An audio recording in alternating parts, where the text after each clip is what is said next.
Olá, sou o professor Douglas, professor de Física, e na nossa aula de hoje vamos falar sobre cinemática de partículas.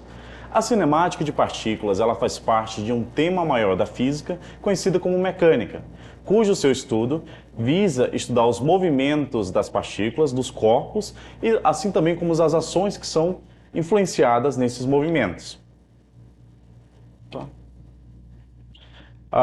Para que se entenda esse conceito de cinemática de partículas, precisamos entender alguns conceitos básicos da física, tais como conceito de referencial.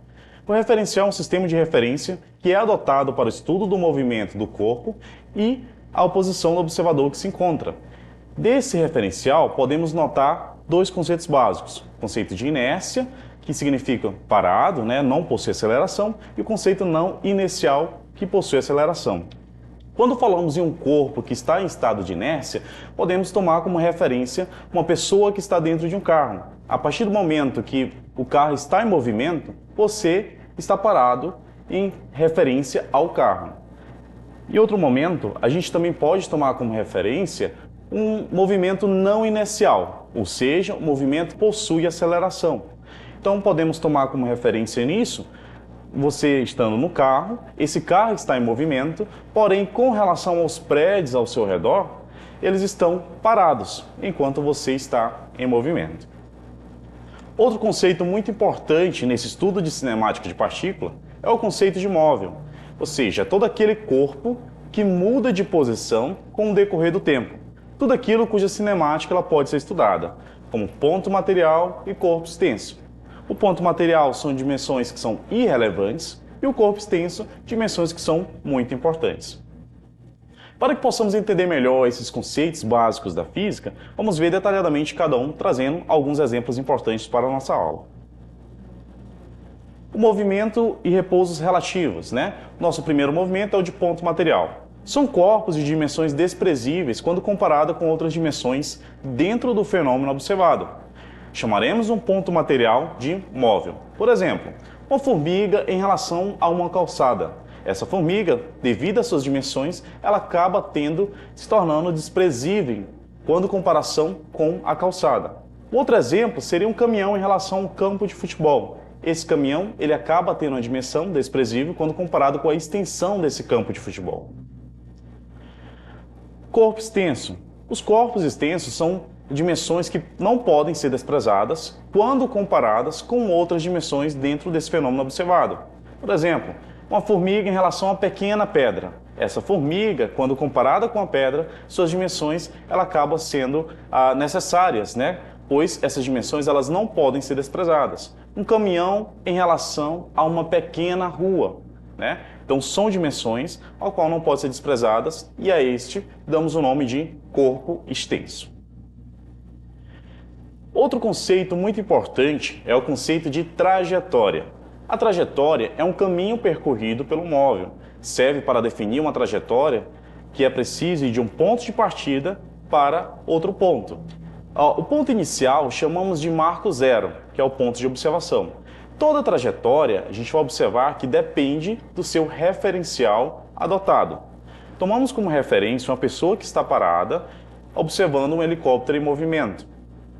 Nesse mesmo helicóptero, uma pessoa solta uma bola e ao observar essa bola caindo, você vai ver essa bola caindo num formato vertical. O outro conceito muito importante é o conceito de posição. A posição é a localização do móvel nessa trajetória, que é medida em relação ao ponto que será a origem dos espaços. Representaremos a posição aqui utilizando a letra X. Podemos observar que aqui temos uma reta numérica. Essa reta numérica, representada pela letra X, está medindo quilômetros.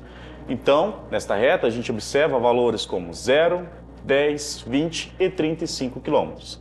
E observa-se também um caminhão que está na posição inicial, 10 quilômetros, e na posição 2, 35 quilômetros, representado aí pela letra X.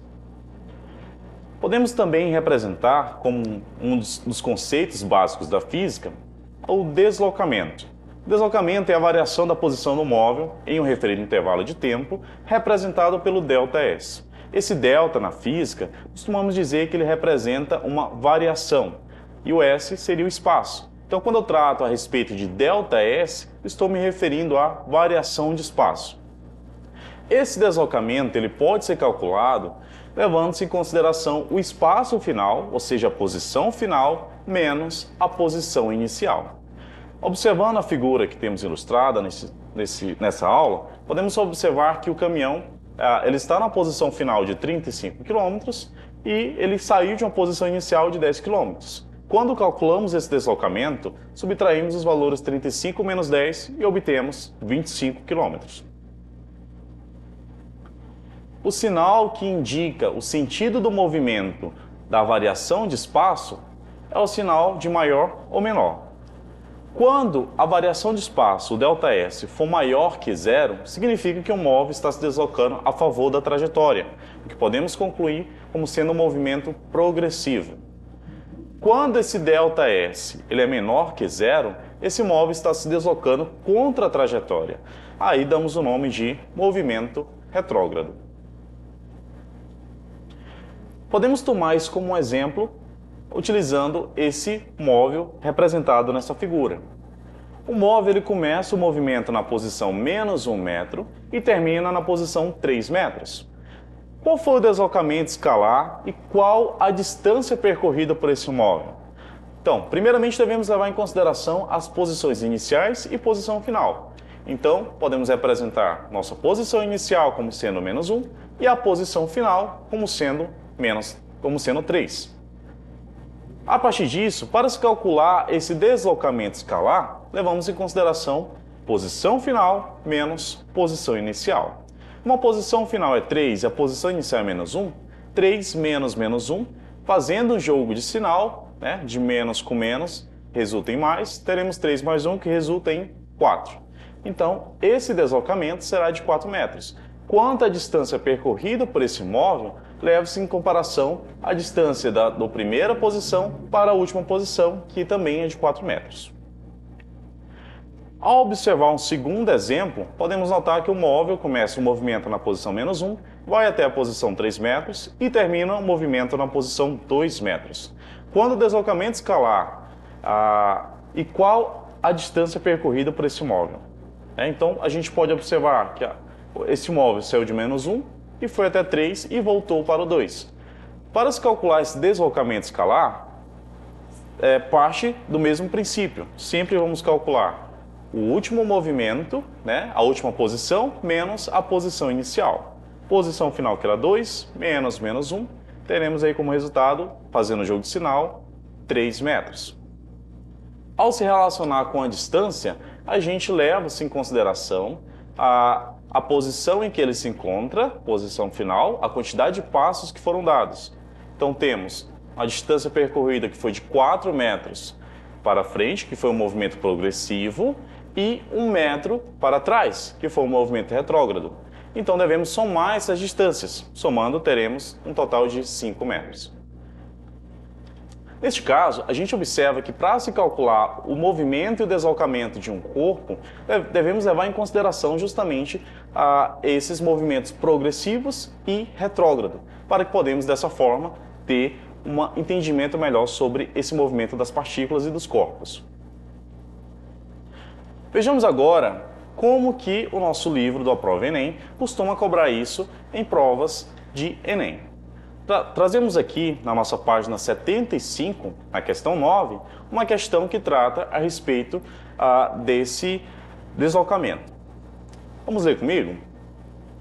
Mas nada do que foi dito até agora faz jus à fama dos maias de terem extrema precisão astronômica. Por exemplo, com seus 365 dias, o ano Raab ficava fora de sintonia com o ano solar real a cada 4 anos. Nosso calendário gregoriano, utilizado desde 1582, com seus anos bissextos e outras correções, perde somente um dia a cada 3.300 anos. Isso equivale a dizer que nesse calendário, um ano tem 365,24250 dias, comparado com 365,24219 dias de um ano solar real. a diferença entre o calendário gregoriano e o maia é brutal, mas antes de tirar qualquer conclusão, é preciso considerar que os maias não usavam decimais. O Rabi não era apenas uma aproximação. Na verdade, inscrições encontradas nas ruínas de Palenque mostram que eles sabiam que 1507 anos solares reais correspondiam a 1508 anos Rabi. Colocar o conteúdo da explicação, eles poderiam observar todos os anos do dia em que o Sol passava exatamente na vertical e saber quanto seu calendário estava fora de sincronia com esses dias. Fazendo as contas, eles deduziram que um ano tinha 365,242203 dias. Esse valor estava quase na mosca e era bem melhor do que o calendário dos europeus que os conquistaram. De acordo com os conhecimentos científicos vigentes, a diferença na contagem de tempo entre o ano solar real e o ano solar calculado pelos maias é D. Atenção que nessa questão estamos levando em consideração a distância que há entre esses tempos. Quando eu me refiro à distância real, estou falando da posição desse deslocamento de tempo. Vamos analisar comigo. Quando falamos em deslocamento, estamos nos referindo novamente àquela posição final menos posição inicial. A posição final, temos um total de 365,242203 dias, que é representado pelo calendário solar dos maias, e temos 365,242190 dias. Ao fazer essa subtração, obtemos como resultado 0,000013 dias. A partir disso, percebam que nas alternativas está sendo cobrado o tempo em segundos. Para que possamos realizar essa conversão de tempo em segundos, saindo de dias, temos que levar em consideração que um dia ele possui 24 horas, correto? Pensando nisso, bastamos pegar esse tempo que está sendo dado em dias e multiplicar por 24. A partir disso, sabendo que uma hora corresponde a 60 minutos e um minuto corresponde a 60 segundos, devemos também efetuar essas multiplicações. Fazendo isso, obteremos como resultado um tempo de 1,1232 segundos. Chegando aí na alternativa, letra D. Para que possamos entender melhor como que se dá esse conceito desse deslocamento, vamos analisar uma outra questão também deste livro, na mesma página do livro. Página 75, questão 10. Preocupada com sua saúde, uma pessoa compra uma esteira ergométrica e estabelece uma agenda de atividades físicas. Animada com as funções da esteira, resolve correr do programa P10, pré-estabelecido pelo fabricante. Consciente da sua condição física, a pessoa conhece seus limites e sabe que esse é o ritmo máximo com que consegue praticar a corrida.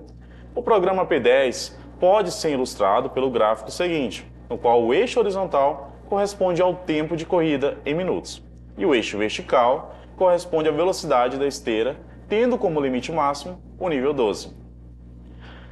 Levando-se em consideração que a questão está pedindo qual foi a maior parte do treino dessa pessoa, temos que analisar o que se pede nas alternativas.